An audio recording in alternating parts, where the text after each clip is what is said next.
ഇദ്ദേഹത്തെ ഞാൻ പരിചയപ്പെടുത്താതെ തന്നെ നിങ്ങൾക്ക് എല്ലാവർക്കും അറിയായിരിക്കും. ഇദ്ദേഹം കുറച്ച് കാലമായിട്ട് ഒരുപാട് ഡോക്ടേഴ്സ് ഇദ്ദേഹത്തിനെതിരെ റീലൊക്കെ ചെയ്തിട്ട് കുറച്ച് എയറിലായിരുന്നു. അത് ഇദ്ദേഹം പറഞ്ഞായിരുന്നു, ഈ ഓട്ടിസം എന്ന് പറയുന്നത് ഗട്ട് ബയോമുമായിട്ട് ബന്ധപ്പെട്ട ഒരു സാധനമാണ്. അപ്പോൾ ഡോക്ടേഴ്സ് എല്ലാം പറഞ്ഞ് ഇയാൾ എന്തോന്നാണ് ഈ പറയണത്, ഇതൊക്കെ ഇതുപോലെയുള്ള തള്ളുകളൊക്കെ ഇങ്ങനെ മനുഷ്യൻ സഹിച്ചിരിക്കും. അപ്പോൾ ഇദ്ദേഹം വേറൊരു വീഡിയോ യൂട്യൂബിൽ ചെയ്തു. ആ യൂട്യൂബിലെ വീഡിയോയുടെ ടൈറ്റിലാണ് ഈ കാണുന്നത്, gut bacteria and autism is there a connection എന്നൊക്കെ പറഞ്ഞിട്ട് ഇദ്ദേഹം ഒരു വീഡിയോ ചെയ്തു. അപ്പോൾ അതിനകത്ത് സാധാരണ പോലെയല്ല, സാധാരണ ചുമ്മാ വന്നിരുന്ന് പറയുകയാണെന്നുണ്ടെങ്കിൽ ഇത്തവണ കുറച്ച് ശാസ്ത്രീയമായ പഠനങ്ങളുമൊക്കെ ആയിട്ട്, അല്ലെങ്കിൽ ഇവിടുത്തെ ഡോക്ടർമാരും അല്ലെങ്കിൽ ഈ ശാസ്ത്രം പറയുന്നവരും ഒക്കെ പേപ്പറുകൾ ഒന്നും വായിക്കാറില്ല, അല്ലെങ്കിൽ പുതിയ പേപ്പറുകളൊന്നും കാണാറില്ല, അല്ലെങ്കിൽ അവർ പഠിച്ച ടെക്സ്റ്റ് ബുക്കിനകത്തുള്ളതല്ല, ഞാൻ ഏറ്റവും ലേറ്റസ്റ്റ് ഇപ്പം മറ്റേ പാകം ചെയ്തുകൊണ്ടിരിക്കുന്ന സാധനങ്ങളാണ് നിങ്ങളുടെ മുന്നിൽ കൊണ്ടുവന്ന് പ്രസൻറ്റ് ചെയ്യുന്നത് എന്നുള്ള രീതിയിലാണ് പുള്ളി പറയാറ്. അപ്പോൾ അതിന് വേണ്ടിയിട്ട് 2002 മുതലുള്ള കുറേ ഓട്ടിസവും ഗട്ട് ബാക്ടീരിയയുമായിട്ട് ബന്ധപ്പെട്ടിട്ടുള്ള കുറേ പഠനങ്ങളൊക്കെ കാണിച്ചിട്ട് പുള്ളി ചെയ്യുന്ന ഒരു വീഡിയോ ആണ്. എനിക്ക് ആ വീഡിയോ കാണിച്ച് ശരിക്കും നിങ്ങളുടെ അടുത്ത് പറയണമെന്നുണ്ടായിരുന്നു. പക്ഷേ ഇദ്ദേഹത്തിൻ്റെ സ്വഭാവം വെച്ച് ഇദ്ദേഹം ചിലപ്പോൾ കോപ്പിറൈറ്റ് സ്ട്രൈക്കൊക്കെ കൊടുക്കാൻ സാധ്യതയുള്ളതുകൊണ്ട് ഞാൻ ആകെപ്പാടെ ഞാൻ AI-ലൊന്നും ഉണ്ടാക്കിയ പടമൊന്നുമല്ല, അതിനകത്ത് നിന്നുള്ള സ്ക്രീൻ ക്യാപ്ചറാണ്. അപ്പോൾ ഇദ്ദേഹമാണെന്ന് മനസ്സിലാൻ വേണ്ടി മിസ്ഇൻഫർമേഷൻ ആയതുകൊണ്ട്, ഇദ്ദേഹം പറയുന്ന മിസ്ഇൻഫർമേഷൻ ആയതുകൊണ്ട് ഇദ്ദേഹത്തിൻ്റെ പടം ഒന്ന് കിടന്നോട്ടെ എന്ന് വിചാരിച്ച് ഞാൻ ഇട്ടു എന്ന് മാത്രമേ ഉള്ളൂ. മാത്രമല്ല ഞാൻ പുള്ളിയല്ല പറയുന്നത്, ആ പുള്ളി ചെയ്ത വീഡിയോയ്ക്കകത്തുള്ള പ്രശ്നങ്ങളെപ്പറ്റി ഒന്ന് ഡീബങ്ക് ചെയ്യാമെന്നാണ് വിചാരിക്കുന്നത്. അപ്പോൾ ഇതിനകത്ത് ഇദ്ദേഹം കുറേ സയൻറ്റിഫിക് പേപ്പറുകളുടെ കാര്യമൊക്കെ പറയുന്നുണ്ട്. നമുക്ക് ഒന്നൊന്നായിട്ട് നോക്കാം എന്താണ് സംഭവം എന്നുള്ളത്. ആദ്യം ഇദ്ദേഹം പറയുന്ന കാര്യം എന്താണ്, അതായത് ഓട്ടിസം എന്ന് പറയുന്ന ഒരു കണ്ടീഷൻ, അല്ലെങ്കിൽ ഓട്ടിസം സ്പെക്ട്രം ഡിസോർഡർ ASD എന്ന് പറയുന്ന സംഗതി ഉണ്ടാകുന്നത് വയറ്റിനകത്തുള്ള അല്ലെങ്കിൽ ഗട്ട് ബാക്ടീരിയയുടെ പ്രശ്നം കൊണ്ടാണ്, അല്ലെങ്കിൽ അതാണ് മൂല കാരണം എന്നുള്ളതാണ് ഇദ്ദേഹത്തിൻ്റെ ഏറ്റവും വലിയ വാദം. അപ്പോൾ ഇദ്ദേഹത്തിൻ്റെ അവിടെ പോകുന്നവർക്ക് ബാക്കി മരുന്നൊന്നും കൊടുക്കുന്നത് പോലെ ഒന്നുമല്ല, ഞാനിങ്ങനെ ചെറിയ ഗട്ട് ബാക്ടീരിയ കറക്റ്റ് ചെയ്യും. ഇദ്ദേഹം even holds a PhD in gut biome എന്നാണ് പറയുന്നത്, ഐ ഡോണ്ട് നോ. അപ്പോൾ അങ്ങനെ PhD ഉള്ള ആളായതുകൊണ്ട് പുള്ളിയുടെ റിസർച്ചിൻ്റെ മേഖലയാണ്. പുള്ളി ഗട്ട് ബയോം അങ്ങോട്ട് കറക്റ്റ് ചെയ്യും, ഓട്ടിസം മാറും. അത് എല്ലാത്തിലും മാറില്ല, ചിലത് മാത്രമേ മാറുള്ളൂ എന്നൊക്കെ പറയും. പുള്ളി വളരെ ഓണസ്റ്റായിട്ട് സംസാരിക്കുന്ന പോലെയാണ് എല്ലാ വീഡിയോയിലും പറയുന്നത്. നമുക്ക് ഓരോന്നായിട്ട് നോക്കാം. അദ്ദേഹം തന്നെ പറഞ്ഞ ഓരോരോ പേപ്പറുകളാണ് ഞാൻ ഈ കാണിക്കുന്നത്. അപ്പോൾ പുള്ളി ആദ്യം കൊണ്ടുവന്ന ഒരു പേപ്പറാണ് differences between the gut microflora of children with autistic spectrum disorders and that of healthy children എന്ന് പറഞ്ഞിട്ടുള്ള ഒരു പഠനമാണ് പുള്ളി ആദ്യമായിട്ട് കൊണ്ടുവന്നിരിക്കുക. അപ്പോൾ അതിൻ്റെ അബ്സ്ട്രാക്റ്റ് പോലും പുള്ളി കാണിക്കുന്നില്ല, പുള്ളി കുറച്ചൊക്കെ വായിച്ച് കേൾപ്പിക്കുന്നു. ഇതാണ് പുള്ളിയുടെ വീഡിയോയ്ക്കകത്തുള്ളതെങ്കിൽ ഞാൻ അങ്ങനെയല്ല, നമ്മുടെ കിട്ടിയ കാര്യങ്ങൾ അതുപോലെ ഞാൻ അവിടെ സ്ക്രീനിൽ ഇട്ടിട്ടുണ്ട്, നിങ്ങൾക്ക് സമയം എടുത്ത് വായിക്കാം. അപ്പോൾ എന്താണ് സംഭവം, അതായത് ഈ ഓട്ടിസ്റ്റിക് സ്പെക്ട്രം ഡിസോർഡറിനകത്തുള്ള ആളുകൾ ഹെൽത്തി ആയിട്ടുള്ള കുട്ടികളുമായി കമ്പയർ ചെയ്യുമ്പോൾ ഗട്ട് മൈക്രോബയോട്ടയിൽ വ്യത്യാസമുണ്ട് എന്നുള്ളതാണ് ഈ സ്റ്റഡി ഇതിനകത്ത് പറയുന്നത്. അപ്പോൾ ടുവേർഡ്സ് ദ എൻഡ് ആ സ്റ്റഡിക്കകത്ത് പറയുന്നൊരു കാര്യമുണ്ട്, strategies to reduce Clostridial population levels harbored by ASD patients or to improve the gut microflora profile through dietary modulation may help to alleviate gut disorders common in such patients. ഇവരിവിടെ കണ്ട ഒരു കാര്യം, Clostridium ഹിസ്റ്റോലൈറ്റിക്കം എന്ന് പറഞ്ഞ ഒരു group of bacteria ഈ ASD ഉള്ള കുട്ടികളുടെ വയറ്റിനകത്ത് കണ്ടെത്തി. ഇത് കുറച്ച് പഴയ സ്റ്റഡിയാണ്. ആ കണ്ടെത്തിയത് എന്താ ചെയ്തത്, which was not significantly different from either of the other subject groups. അപ്പോൾ ഇത് കുറച്ച് ഗ്രൂപ്പുകളാക്കിയിട്ടാണ് അവർ സ്റ്റഡി ചെയ്തത്. ഈ സ്റ്റഡി ചെയ്തത് ക്ലോസ്ട്രീഡിയം ബാക്ടീരിയ, ബാക്കിയുള്ള അവരുടെ സിബ്ലിങ്സ് അല്ലാതെ ടോട്ടലി അൺറിലേറ്റഡ് ആയിട്ടുള്ള ഹെൽത്തി ആയിട്ടുള്ള ചിൽഡ്രൻ, ഇങ്ങനെ 3 ഗ്രൂപ്പായിട്ട് മാറ്റിയിട്ട് അവർ സ്റ്റഡി ചെയ്തു. അപ്പോൾ കണ്ടത് ഈ അതായത് അസുഖം ഇല്ലാത്ത ആളുകളുടെ മൈക്രോബയോട്ടയും ഇതും കൂടെ കമ്പയർ ചെയ്യുമ്പോൾ ഇവിടെ ക്ലോസ്ട്രീഡിയത്തിൻ്റെ അളവ് വളരെ കൂടുതലാണെന്നുള്ളത് ഗട്ടിനകത്ത് പരിശോധിച്ചപ്പോൾ മനസ്സിലായി. ഇനി ഇവരുടെ തന്നെ സിബ്ലിങ്സ്, അല്ലെങ്കിൽ അനിയനോ ചേട്ടനോ ഒക്കെ എടുത്ത് നോക്കുകയാണെന്നുണ്ടെങ്കിൽ, അല്ലെങ്കിൽ അനിയത്തിയോ ചേച്ചിയോ ഒക്കെ എടുത്ത് നോക്കുകയാണെന്നുണ്ടെങ്കിൽ കാണുന്നത് ഇവർക്ക് രണ്ടിൻ്റെയും ഇടയ്ക്കുള്ള ഒരു അവസ്ഥയിലാണ് ഇവർക്കുള്ളതെന്നുള്ളതാണ്. അദ്ദേഹം പറയുന്നത് വേറെ എന്തൊക്കെയാണ്, ആ വീഡിയോ നിങ്ങൾക്ക് എന്നെ കണ്ടു നോക്കാം ഇത് കഴിഞ്ഞിട്ട്. അവർക്ക് അത് കണ്ടില്ല എന്നൊക്കെയാണ് പറയുന്നത്. അങ്ങനെ കണ്ടില്ല എന്നല്ല, ഇതിൻ്റെ ഈ 2 ഗ്രൂപ്പിൽ നിന്ന് വ്യത്യസ്തമായിട്ട് ഇതിൻ്റെ ഇൻ്റർമീഡിയറ്റ് അവസ്ഥയിലാണെന്ന് എന്നുള്ളതാണ് അതിനകത്ത് പറയണം.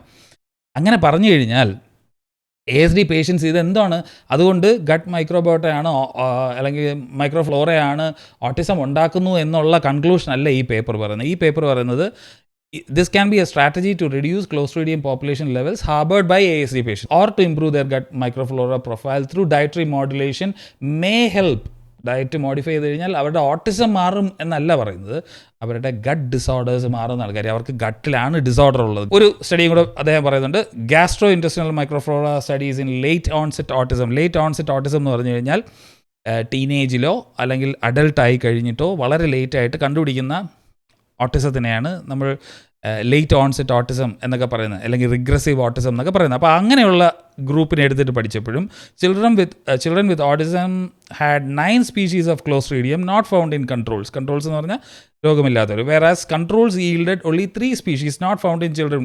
അതായത് കൺട്രോളിലുള്ള 3 സ്പീഷീസ് മറ്റവരിലും ഇല്ല. ഈ ഓട്ടിസം സ്പെക്ട്രം ASD ഗ്രൂപ്പിനകത്ത് വരുന്ന 9 സ്പീഷീസ് മറ്റവർക്കും ഇല്ല എന്നുള്ളത് കണ്ടെത്തി എന്നുള്ളതാണ് ഈ സ്റ്റഡി പറയുന്നത്. ഈ studies demonstrate significant alterations in the upper and lower intestinal flora of children with late onset autism and may provide insights into the nature of disorder. ഈ ഡിസോർഡറിൻ്റെ നേച്ചർ എന്താണെന്ന് മനസ്സിലാക്കുക, അതായത് ഈ ഫ്ലോറയിലുള്ള ചേഞ്ചിനകത്തുള്ള ആ കുഴപ്പം എന്താണെന്ന് മനസ്സിലാക്കാൻ ഈ സ്റ്റഡി ഉപയോഗിക്കാന്നുള്ളത്.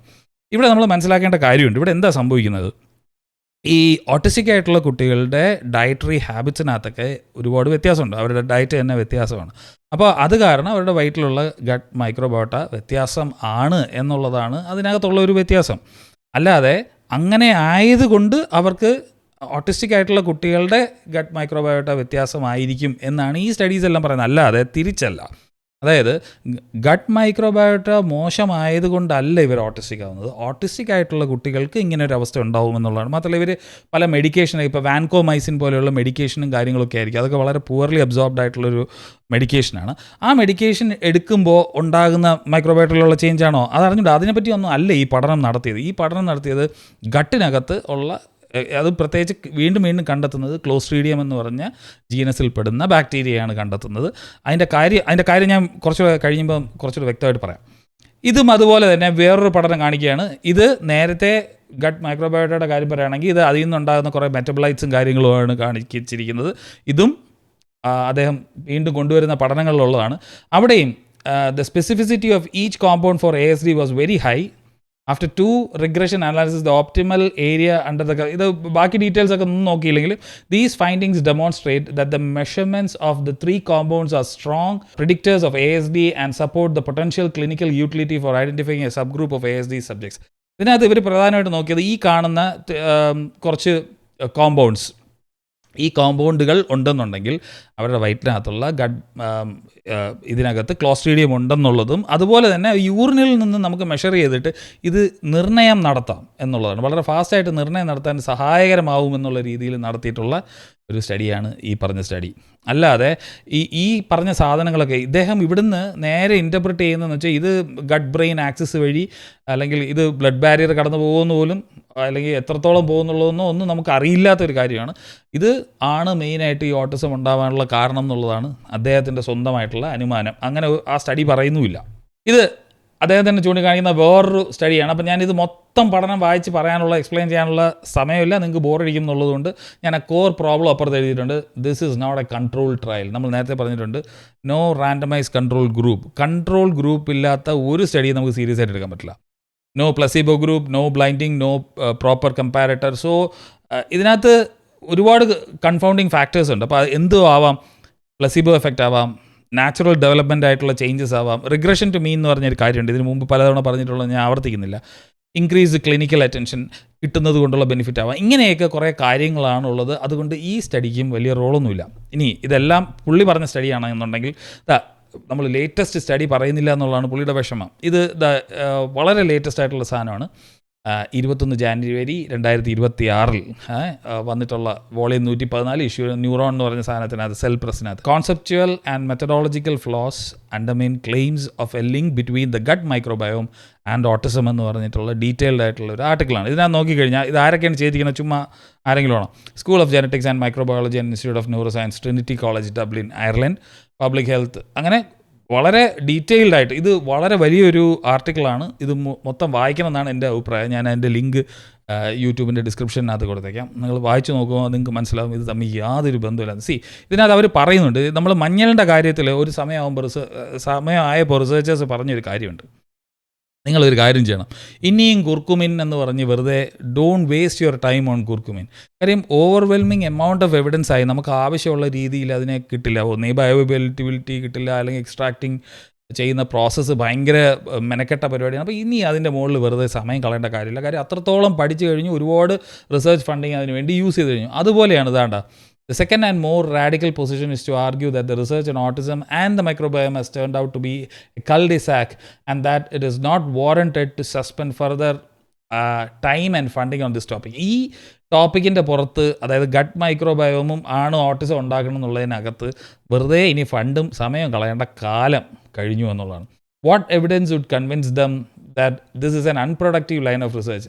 എത്ര തെളിവ് കൊടുത്താലും അവരെങ്ങനെയാണ് അവരെ കൺവിൻസ് ചെയ്യുക ഇതൊരു അൺപ്രൊഡക്റ്റീവായിട്ടുള്ള, പുതിയതായിട്ട് നമുക്കൊന്നും കണ്ടെത്താൻ കഴിയാത്ത ഒരു ലൈൻ ഓഫ് റിസർച്ച് ആണെന്ന്? Too often research topics have no sense of a stop rule. ഇത് എവിടെ നിർത്തണം എന്നൊരു ഫുൾ സ്റ്റോപ്പ് ഇടണമല്ലോ.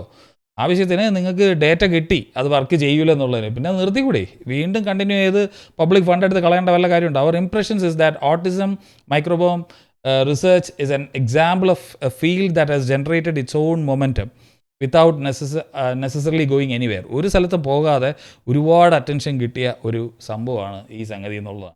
അപ്പോൾ ഇദ്ദേഹം ബാക്കിയുള്ളവരുടെ ടെക്സ്റ്റ് ബുക്കിൽ ഇല്ലാത്തതാണ്, ഏറ്റവും ലേറ്റസ്റ്റ് റിസർച്ചാണെന്ന് പറയുമ്പം റിസർച്ച് പേപ്പറുകൾ നമുക്ക് ആവശ്യമുള്ള, ഇപ്പോൾ ഉദാഹരണത്തിന് എനിക്ക് പുകവലി ന്യായീകരിക്കാൻ വേണ്ടി വേണമെങ്കിൽ നിക്കോട്ടിനും അല്ലെങ്കിൽ നിക്കോട്ടിൻ്റെ ഗുണഗണങ്ങൾ വേണമെങ്കിൽ എനിക്ക് കൊണ്ടുവരാം.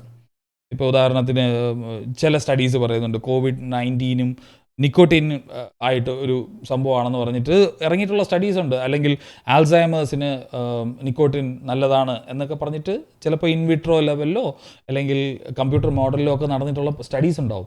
അപ്പോൾ അതിനെ എടുത്ത് ചെറിപ്പിക്കിയതുകൊണ്ട് വന്നിട്ട് ഞാൻ പറയുകയാണ് സിഗരറ്റ് വലി എന്ന് പറയുന്നത് ആൽസൈമേഴ്സിന് വളരെ നല്ലതാണെന്ന് പറഞ്ഞു കഴിഞ്ഞാൽ എങ്ങനെ ഇരിക്കും? അതേ പ്രശ്നമാണ് ഇതിനകത്തുള്ളത്.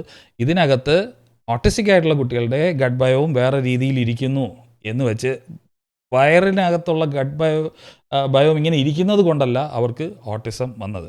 ഒരു സിമ്പിൾ എക്സാമ്പിൾ പറയുകയാണെങ്കിൽ, സൂര്യൻ ഉദിച്ചു, കോഴി കൂവി, രണ്ട് സെപ്പറേറ്റ് ഡിഫറെൻ്റ് ആയിട്ടുള്ള സാധനമാണ്. സൂര്യൻ ഉദിക്കുന്നത് കണ്ടിട്ടും രാവിലെ ആയി എന്ന് അറിഞ്ഞിട്ടുമാണ് കോഴി കൂവുന്നത്, അല്ലാതെ കോഴി കൂവിയത് കൊണ്ടല്ല സൂര്യൻ ഉദിക്കുന്നത്. അപ്പോൾ മറ്റൊരു ഇൻട്രസ്റ്റിംഗ് ആയിട്ടുള്ള ടോപ്പിക്കായിട്ട് വരാം. അതുവരെ